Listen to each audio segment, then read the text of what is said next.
with your kids. Hola, ni hao, konnichiwa, assalamu alaikum, shalom, mahaba, morimuli wanji, namaste, jumbo, bienvenidos. Hi, my name is Jed Lee, and this is the Reading with Your Kids podcast. We are coming to you from the beautiful neighborhood of Reedville in the southwest corner of Boston, Massachusetts. We are so delighted and so very honored that you are joining us in our mission to help all families grow closer through reading. Please be sure to tell all of your family and friends about the show. Please be sure to subscribe to the show on the iHeartRadio app, on Spotify, Apple Podcasts, Amazon Music, Stitcher Radio, wherever you find your podcast. This episode of the Reading with Your Kids podcast is brought to you by Lucas and the Game of Chance, a thrilling middle grade novel written by Anthony L. Manna. It is a Reading with Your Kids certified great read. While Lucas is playing his flute at the seawall one day, he befriends a mysterious talking dancing snake that rewards him with fortune and favor. Some years later, tempted by greed and pride, Lucas loses all of his riches and his family. He now must set off on a treacherous journey through a frightening forest filled with suspense and strange creatures. To find Destiny, her son, Ilion, the sun, her daughter, Luna, the moon. These celestial guardians will surely allow him to reverse his misfortune, restore his honor, and win back all that he loves and treasures. This is a reimagined Greek folk tale. Lucas is a Game of Chance. It's illuminated with dramatic and evocative pen and ink drawings that provide an ideal backdrop to the dark intrigue that fills this haunting story of human struggle, courage, and resilience. You and your kids are gonna love it. Lucas and the Game of Chance by Anthony L. Manna. It is a Reading with Your Kids certified great read. This episode of the Reading with Your Kids podcast is brought to you by Skipper, Friend or Foe, a distracting mystery within life's traumatic events.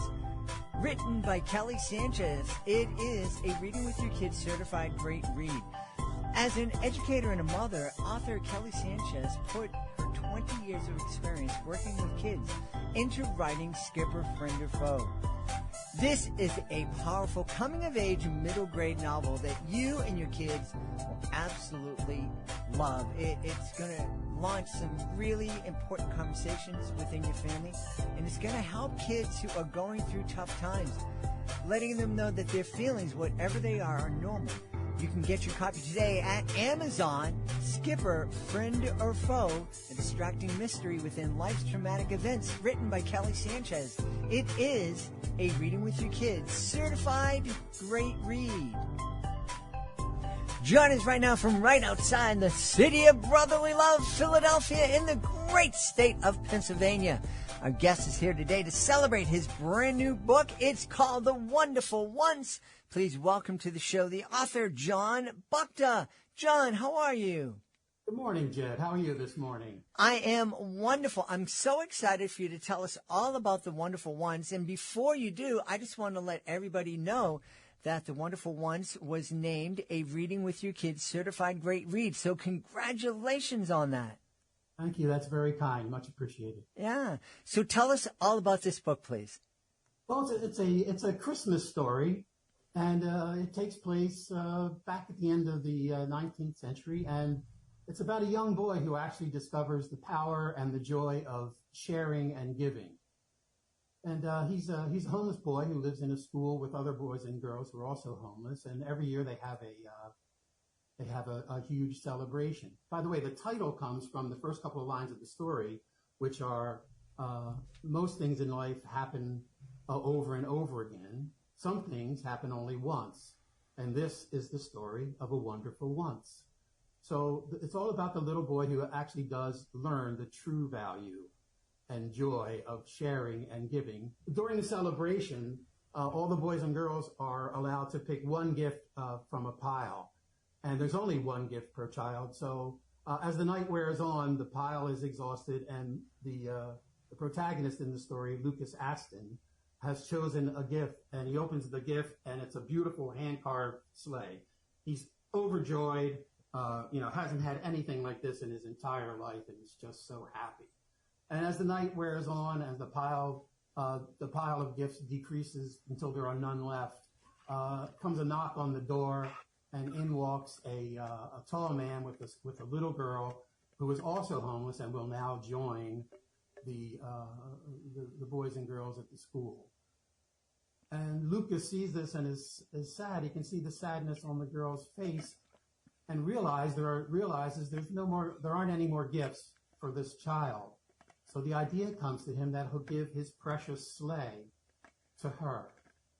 So she sits down at the table, and he walks over to her and gives her the sleigh. And she's overjoyed, but he is even more happy than she. He couldn't believe that giving something away was better than actually receiving it. So this is the major lesson in this book is about sharing, and how sharing is true, that truly dwells in the hearts of children.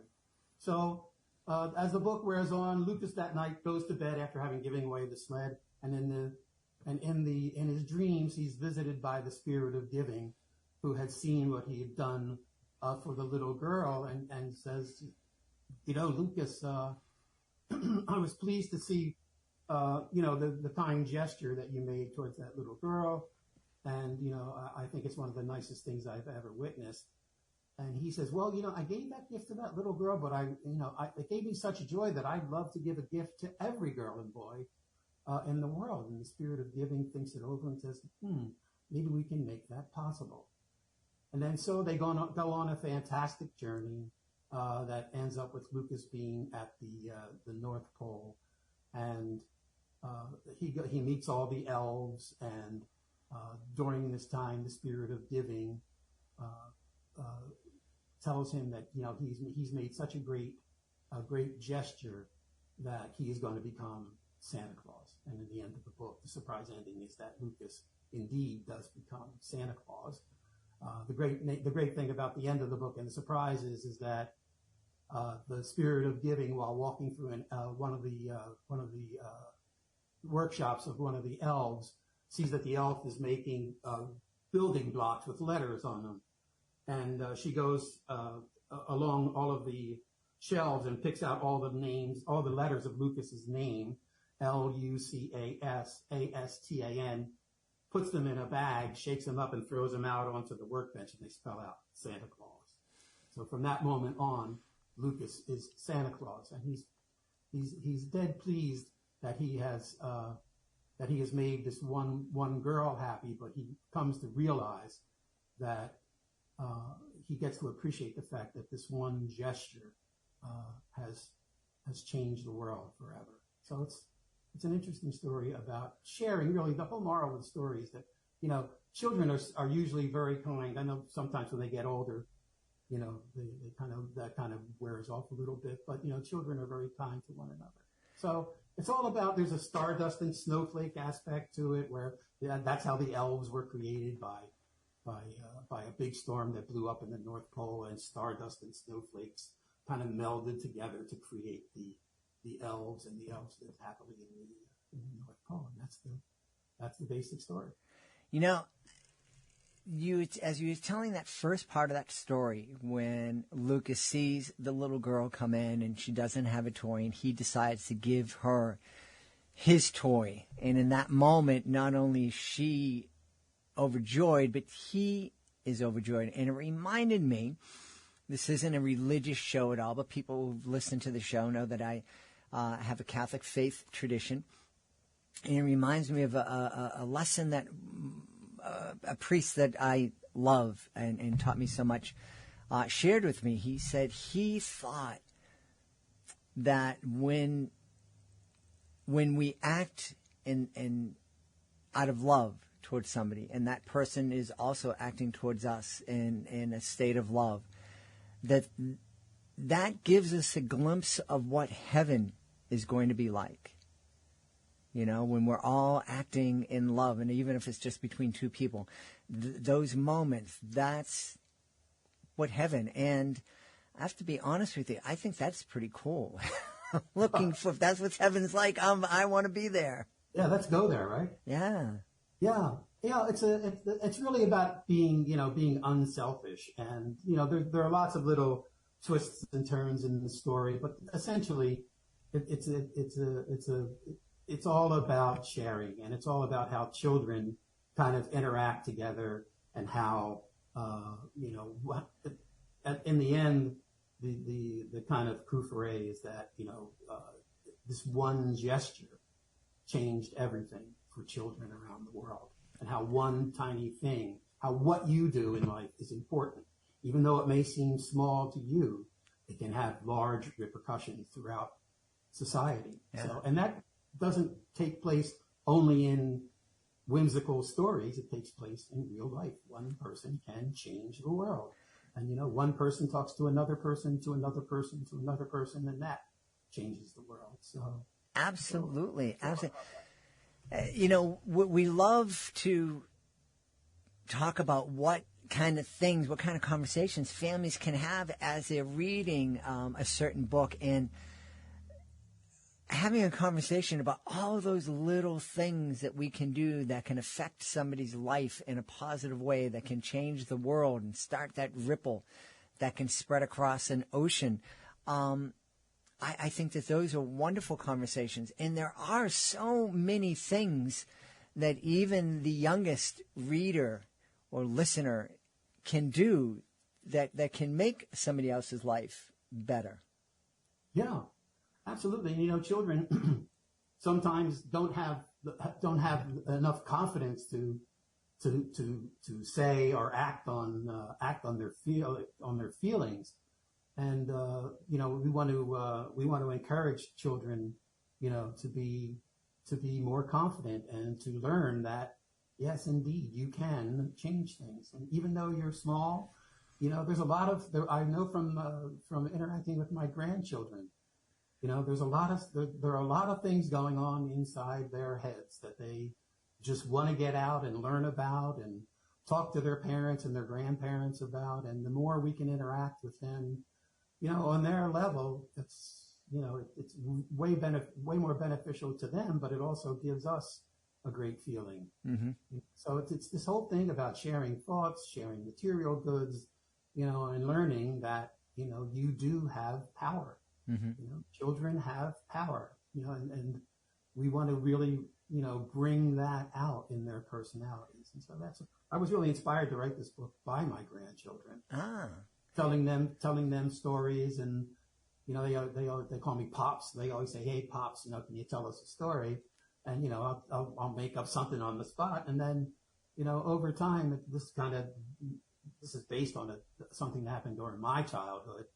And then so I kind of expanded the idea and put the characters in a position where they were able to act on the event. So it's been an interesting ride for Lucas Astin as Santa Claus, and it's also been an interesting ride for me, because I was inspired to write this, and it really gave me a great feeling too as the author, to benefit from this. When I go back and I read it, I rewrote it probably 4 or 5 times, but when I do go back and read it,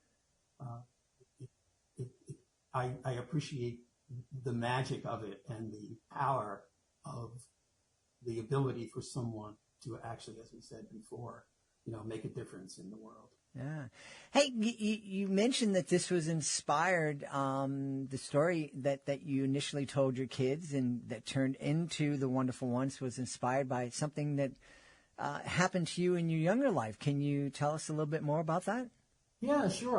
I grew up in the inner city of Philadelphia. We didn't really have a whole lot, and this was during the 50s and the 60s when I was a young boy. And I went to a candy store. I had a nickel, and which in those days was a lot of money. That's when they still had penny candy, so you could get 5 pieces of candy for a nickel. It was just one of those things. And I went in there hoping to get some candy, and I saw another kid next to me who looked like his situation was a lot worse than mine. So I gave him the nickel, and I felt really good about it. You know, even though I wanted the candy, I wanted that reward for myself. I felt way, way, way more fulfilled by giving that nickel to that child. Mm-hmm. And I had tucked that away for years and years and years and years. And then something, I don't know, some event in my life just triggered it for me again. And then I used that basis, that event as the concept for the book. And then, as I said earlier, I put the characters in positions where, you know, they could act on the repercussions and of that event and what led up to it. Yeah. So, yeah. You know, so that's, and, you know, also I have to credit my father, who was a great storyteller and raconteur and, you know, just loved the kids on I grew up in a street in Philadelphia where there were probably 50 kids on the block, and it was an instant party whenever you left the front door because kids were playing stickball and roller skating and all that stuff. But my father was kind of the dean of the street because he would tell kids stories and recite poems and draw things on the street. And it was he was like the Pied Piper of the village in Philadelphia. So I think I have to credit my father with the ability to bring these events to light. That's awesome. I want to talk a little bit about growing up in Philly, because it sounds a lot like the way I grew up in Boston. But you're mentioning giving and the joy that you felt giving that kid a nickel in a store. And it reminds me of another conversation I had with a different priest. And he once told me, he overheard me, I do educational magic shows, and in one of my performances, I was mentioning the fact that, you know, when we are kind to others, it's, we do feel good about that. And actually scientists have gone out and shown that, yeah, it makes us feel good. I mean, you can measure it. So there's like a biological scientific basis. It's just not a feeling. And this priest said to me, no, you shouldn't tell kids that. They should just be nice and kind because they were commanded to do that. And then that didn't make sense to me because, you know, I'm like, well, if God made us to feel good, biologically feel good when we're nice to somebody, that's why he did it. Because he wants, you know, and so I don't think, and I don't go around, if I'm not the most kind person in the world, but I like to think that I'm a good person. And when I'm doing something good for somebody else, it's not like, well, I'm going to do this because it's going to make me feel good. It's just like an attitude that I've developed. I think my grandparents and my parents helped me develop this over the time and experience. It's just like, yeah, if you have a chance to be nice to someone, be nice to someone, because it makes the world a better place. It makes you feel good. It makes the person feel good. It's a win-win-win for everyone. Yeah, I totally agree. I dedicated the book to my daughter, Emily, and her children, my grandchildren, Mac, Cooper, and Leo. And the dedication is, you know, kindness is the most powerful magic known, you know, and it really beats truest in the hearts of children. And when you learn to act on your instincts, you know, you act in an honest, you know, unfettered way, your true nature comes out. Mm-hmm. And if you have kindness in your nature, it's a good thing to spread it around. It is. And it's, I mean, it all goes back, I think when you think about life, it all goes back to the golden rule, right? Mm-hmm. You know, and you know, people, cliches are, I know this in itself is a cliche, but cliches are cliches because they're true. You know, they're true, and they've been time tested. So, you know, it's. I think when you act on your instinct, as I said before, you know, you become your truest self. Yeah. And, you know, I like that. I like that a lot. Yeah. You shared with us, you know, when you were growing up in Philly, in the inner city of Philly, it sounds a lot like when I was growing up in the inner city of Boston. You walked outside in the street, and unlike today, where most kids, when they walk out into the street, they're probably with their parents, and they're probably getting into a van to go to an organized, structured activity, as opposed to what we did, which is, you know, our parents kicked us out in the morning and said, don't come back until the street lights came on. That's right. That's right. Yeah, exactly. And we fended for ourselves, and it was wonderful. It was great. I mean, we walk out your door. Literally, there would be a minimum of about 50 kids because there were 50 houses in the street. I lived on a small street, and the width of the street was big enough, just barely for 2 cars to get by. So, and if a truck came down the street, somebody had to move their car. Mm-hmm. So, but anyway, I mean, you'd walk out, there'd be stickball, handball, box ball, people playing with bottle caps in the street, people making scooters, people roller skating. Everything in the world you could think of was going on in that street, and every kid participated. Yeah. Everything was out there, and as you said, don't come back till lunchtime. Once you came back for lunch, don't come back till, as you said, the street lights came on, and that was a great way, and you made such close friendships. Mm-hmm. I mean, there was not this, people think that the internet, and I totally agree with this. Don't get me wrong, but technology has really taken us, in a great direction. Mm-hmm. But in exercising, and using all these new methods of technology, we've lost some of the charm of life. Yeah. We lost the charm of distance and the ability to think. Yeah. And the ability to really, to mull something over before you express yourself. Mm-hmm. I think that's one of the things that we've lost.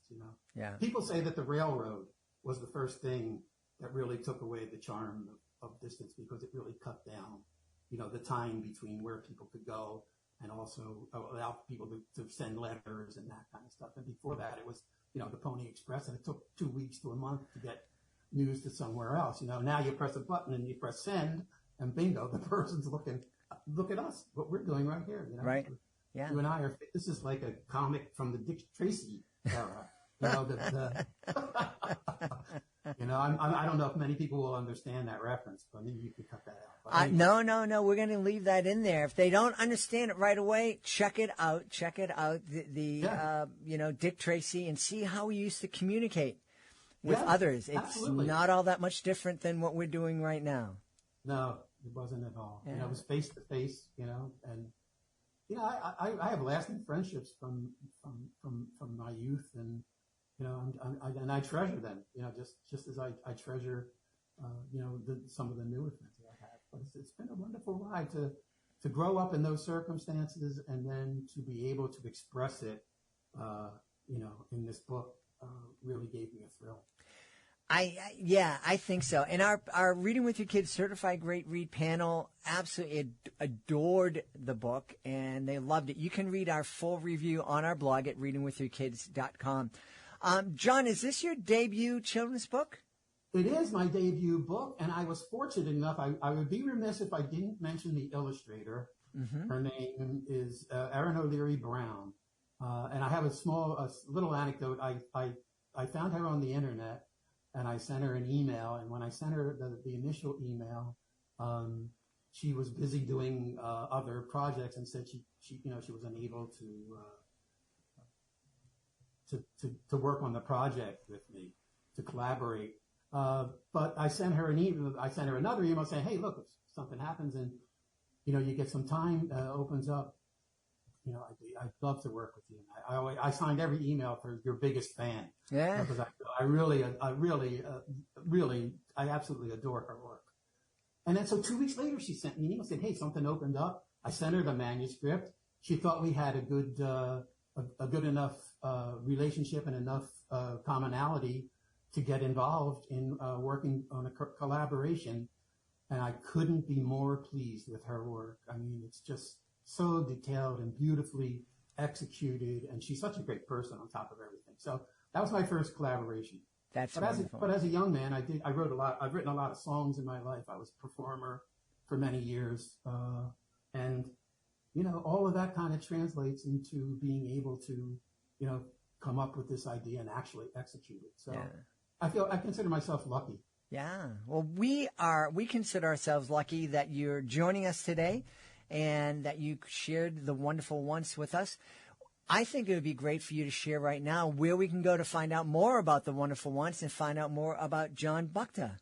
Oh, you can go to thewonderfulonce.com, and there's a wealth of information on there. There's a whole bunch of reviews. We'll put up the link to this this podcast. And by the way, cheers. He is sipping. John is sipping from our Reading with Your Kids mug. It tastes better through that mug, right? You would be amazed. There's no word of a lie. It's water into wine, as they say. Yeah, so you go to thewonderfulones.com. There's a wealth of information there, and you can sign up for launch information. Once every 2 weeks or a month, we send out a little update as to when the launch is going to occur and how you can participate in the launch and the launch party. We've had a great time speaking to the author of The Wonderful Ones. It is a Reading with Your Kids certified great read. Our guest has been the author, John Bucka. Hey, John, thanks so much for being with us. It was a genuine pleasure. Thank you very much, Ted. We hope you've enjoyed this episode of the Reading with Your Kids podcast and will join us for the next exciting episode of the show. And you can find us, of course, wherever you find your podcast.